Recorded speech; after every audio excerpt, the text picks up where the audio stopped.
Thanks, Riaz. Good morning. It is 6:30 on the dot. A man is dead after an overnight fire in Maple Ridge. Greg Harper joins us from the scene right now with the very latest. Greg?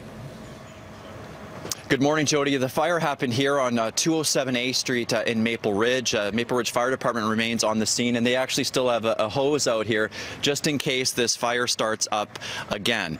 You can see behind me the damage to this townhome, quite extensive. This is a fire that started around 11 o'clock last night, and according to the Maple Ridge Fire Chief, it was a heavy fire that started downstairs and quickly spread to the upper floor. Once the flames were put out, firefighters did a walkthrough, and that's when, unfortunately, they found the body of a man on the second floor.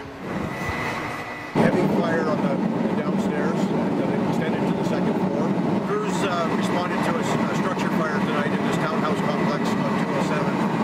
And unfortunately, once crews made entrance inside, they came across a deceased person inside the residence. And there was a fire at the same unit behind me a few years ago. It was at the back on a patio. It's believed that fire was caused by a cigarette. What caused the fire here last night? That will be under investigation. I've been told that fire investigators will be arriving later this morning to begin their investigation. Jody? All right, thanks very much. Greg Harper reporting live for us this morning from Maple Ridge. A 33-year-old man is in critical but stable condition this morning after being shot in Vancouver. The man was hit several times while eating at a restaurant on Victoria Drive near East 34th Avenue early yesterday afternoon. The victim is known to police, but investigators have yet to confirm a motive or any potential gang links. Police believe the attack was carried out by one shooter who left through the back of the restaurant into a waiting vehicle. Unfortunately, we had varying descriptions of vehicles. We had a number of callers. There was a number of people that were interviewed by police when they first responded, as well as investigators. The descriptions of the vehicle have changed. This is the second shooting in the area in the last 3 months. Back in March, another man survived after being shot in his car at Victoria and 35th. Police have not made a connection between the attacks. Thousands of teachers, students, and union members rallied at Canada Place in downtown Vancouver to show support for one another during the ongoing teachers' dispute.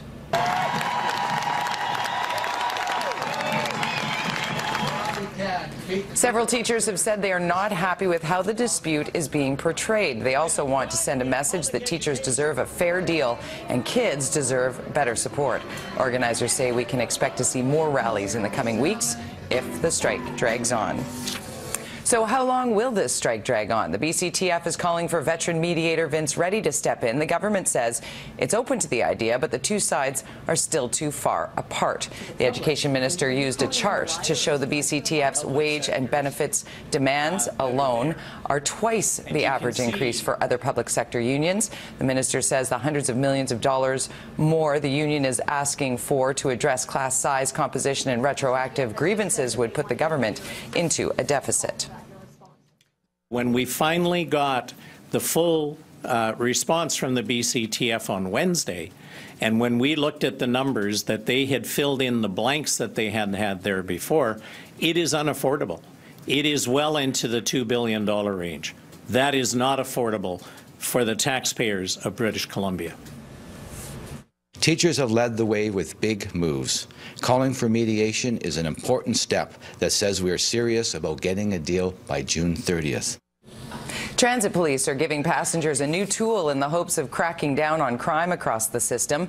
The force has launched On Duty. It's a free application for smartphones. The app allows users to report crime or unsafe situations, get alerts, and read about hot spots and most wanted lists. In particular, women have faced an increase in assaults and harassment on transit. Many of the respondents that we had said that they're really uncomfortable a lot of the time reporting criminal activity because they felt like their safety might be further compromised and that they might incite some sort of violence against them. So with this app, they may more discreetly be able to report crime. The app is not for use in emergency situations. Those should still be reported to 911 immediately. Okay, just coming up on 6:35, let's get you up to speed on the world of sports. Over to the Connected Studios we go. Here's Carolyn Cameron.